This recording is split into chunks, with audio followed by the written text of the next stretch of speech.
Hi, I'm Kevin. Welcome to the Claremont Classic Garage. Today we're mucking around with tractors again. Imagine that. Yesterday, if you watched, we were fiddling around with an old 2N with a chipper on the back. Part of the problem was that the spline-on-spline adapter for the drive shaft had blown out. So I got that all fixed up, and well, today it spit it out again. It runs okay with it. It's just that thing has got a big flywheel in it. And the strain of starting it was just too much, and it spit the adapter out again. So I said to myself, how am I going to fix this? I looked around and I did find a PTO shaft, an aftermarket one with the large spline on it. I said I could put that in, but I'm going to dump all the lube out of the transmission and axle in the process of doing that. And while I was doing that, well, I might as well fix the brakes because they got oil on them and put a set of Sure Seals in it and blah, blah, blah, blah, blah, blah, blah. And why does that Sherman transmission not work? It was going to end up being a restoration job. So I said, I wonder if I've got something else around here that already has a big PTO shaft in it. I don't know. Let's check. So today you're going to meet two distinguished members of our fleet, two that are very near and dear to me. Well, everything around here is near and dear to me, but these two I'm really fond of. Anyway, strap in and let's get on with it. Well, say hello to Fergy and Trusty Rusty. What can I tell you? Why would anyone call that Trusty Rusty? Anyhow, hopefully, when I pull the caps off the PTOs, one of these, or maybe both of them, is going to have a large spline shaft on it. Let's see. Well, that's a double strikeout. This one's got a small shaft in it. And so does this one. Back to the drawing board. I guess I'll hook it up to one of the Kubotas. I really didn't want to get the cab Kubota in mucking around with all them trees and everything, but I need the open one to put the bush hog on. So I guess the cab Kubota is going to get the chipper on it, and we'll carry on. Anyway, I'm going to put these caps back on and get these things outside and give you a tour of them. So we'll start with Fergie. This is a 1952 Ferguson TEA 2085. It was made in England by the Harry Ferguson Company. Ferguson tractors were also made in Detroit. They were a TO20. Somewhat the same, but also a little bit different at the same time. The biggest difference between the two is the engine. This is what we call a British Standard 4-cylinder engine. The ones made in Detroit had a Continental Z120. This is a great little engine. It's overhead valve. There's a lot of things different on this from the N series, and also a lot of things the same. Inside, they use a lot of the same stuff. A lot of the front axle and steering parts are interchangeable.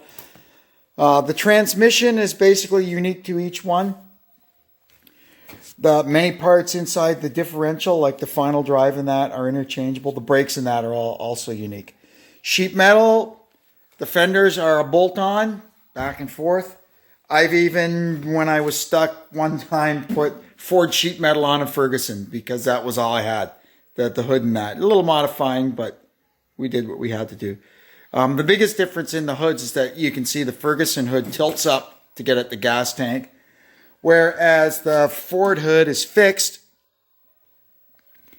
and the gas tank is bolted to the underside of it. Anyway, back to my Ferguson. I bought this in a junkyard a long time ago. It was sitting there. It had no sheet metal on it. The radiator was gone. It was just basically the engine, transmission, and rear end kind of sitting there. But I saw one thing on it that blew my mind. I couldn't believe that I found that in a junkyard. In the back of it this old Ferguson had a Sherman live PTO conversion, which is like impossible to find. And I really, really wanted that for Trusty Rusty. So I bought the tractor. I didn't know anything about it. I bought the tractor, brought it home, basically took it apart to get the live PTO conversion out of it. And I was kind of looking at it and I thought, hey, this thing doesn't look too bad. So I got a battery and hit the starter and the engine turned over and I said, So I wound it over and looked at the oil pressure gauge and it went up. And I said, hey, that's pretty good. It's got oil pressure.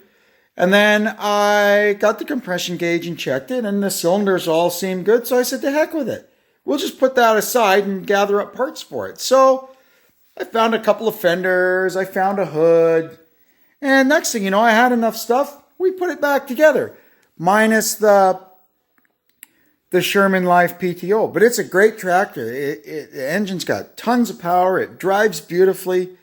It's just a dream to use and operate. So that's basically it in a nutshell. I don't know if we put any goodies on this or not. I've got the upright exhaust. That was kind of a popular thing back in the day.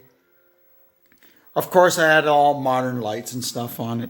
These are Massey Ferguson teardrop lights, the headlights. They're not exactly the right things for this, but they're close enough. It's got the step boards added onto it. It's just a nice little tractor.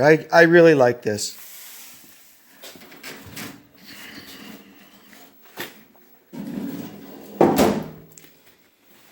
Now on to Trusty Rusty. What can I say about Trusty Rusty? I pulled this thing out of a swamp. It was the first 8N I ever bought. I just couldn't, when I fixed it up, I just couldn't bear to paint it. It looks so cool the way it was. You can't really see it as well anymore, but when this thing was new still, it was painted green. It was originally owned by that here, you can see here. Property of Ontario and York Roads Commission. There's a nice look at it there. So it was a municipal unit when it was new. And somewhere along the line, it ended up getting painted blue. And then it ended up sitting in a swamp. So we got it. The engine was seized. Everything was seized. And I did, though, find on the back of the engine a rebuilder's tag from one of the big rebuilders around here, Perry Automotive in Orillia, Ontario. And I said, hey, this thing's got a rebuilt engine. But of course it was stuck. You can still see from when I finally did get it turning, all it was a valve.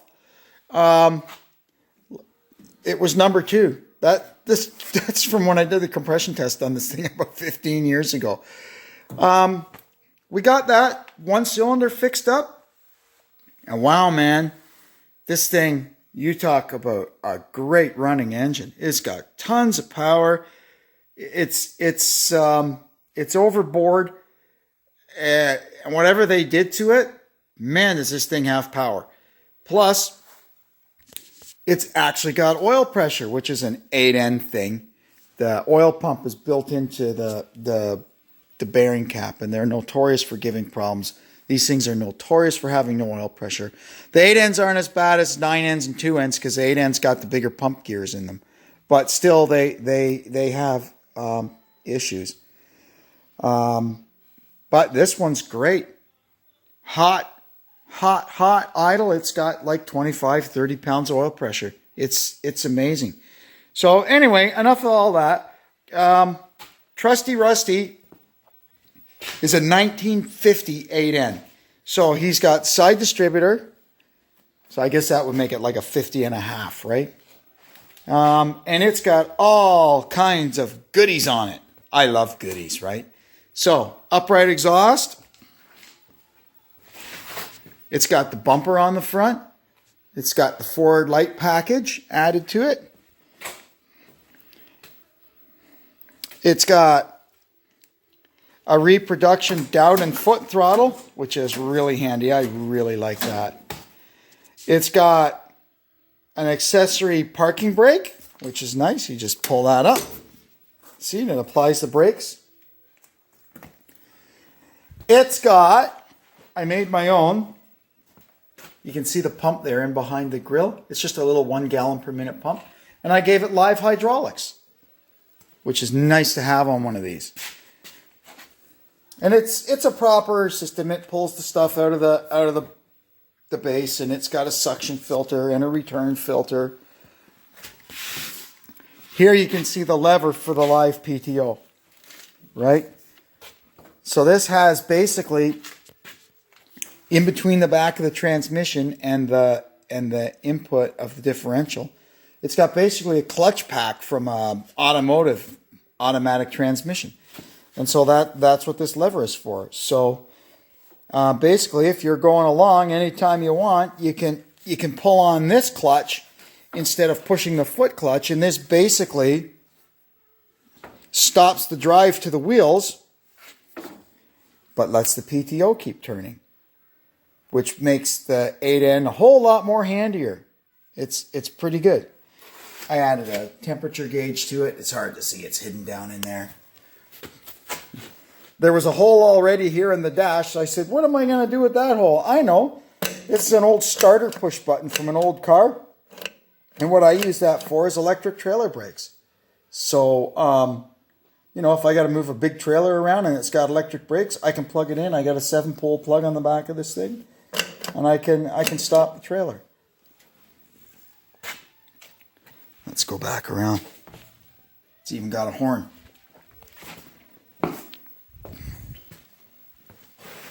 "12-volt conversion," and I actually use a Ford alternator. I used to get these at the wreckers I think I got them out of little Ford Escorts. And they're nice and compact, and they charge really well at low speeds. And I like it because I get to keep my Ford all Ford. I really didn't want to put a Chevy alternator on my Ford. I know my other one has one, but I can at least not have it on this one. So back here, it's got a couple of remotes. I got a 3/8 remote, a 1/2-inch remote. It's got a grease gun, the old work light, all rusted away. There's the trailer plug. It's got the original top link, the stay bars. The PTO shield is an aftermarket one that I got at a swap meet somewhere. It's got a Dearborn swinging drawbar. It's got the brackets are on under the fenders for the sway kit, but I haven't got it on right now. It's got one of those old drawbar locks to keep your drawbar from spinning. Oh, it's got a Monroe seat. I like that. That makes it nice and comfy. It also has a Sherman combination transmission. This guy here. So that basically turns your 4-speed 8N into a 12-speed, which is really handy. It's got basically high range, low range, and straight through range. So that makes it very versatile. And she'll really boot when you get on the road, let me tell you. So anyway, that's the story of Trusty Rusty and the Ferguson. Hey? Pretty cool, eh? I love these two old things. I can't imagine what this place would be like without either one of them. They've been around here for so long. Anyway, I have come up with a plan for my PTO conundrum. We're going to use the Ferguson for the wood chipper. And what I'm going to do, instead of those type of PTO adapter that I was using before, I'm going to use this one. I can modify the arms on the chipper a little bit so I can get this. I can extend the arms a little bit to make up for the shortness of the drive line in between the implement and the tractor. So that should be all right. So that tomorrow we should be back in the chipping business, and I'm pretty sure this thing has got way more power than that little 2N. It should run the chipper really well. Part of the problem was why the chipper gets clogged sometimes was because when stuff gets starting to get a little sticky in there, the little 2N just hasn't got the oats to keep it turning. But I'm pretty sure that this thing will have a lot better time keeping the chipper running. Anyway, thanks a lot for watching. As usual, you know, those places down below. Like, subscribe, comment, share if you're looking at it on Facebook. I love talking about my stuff because the world needs to know about all this great old stuff that was left to us by the generations before. Look at these things. They're 1950 and 1952, and they're still going strong. That is absolutely amazing.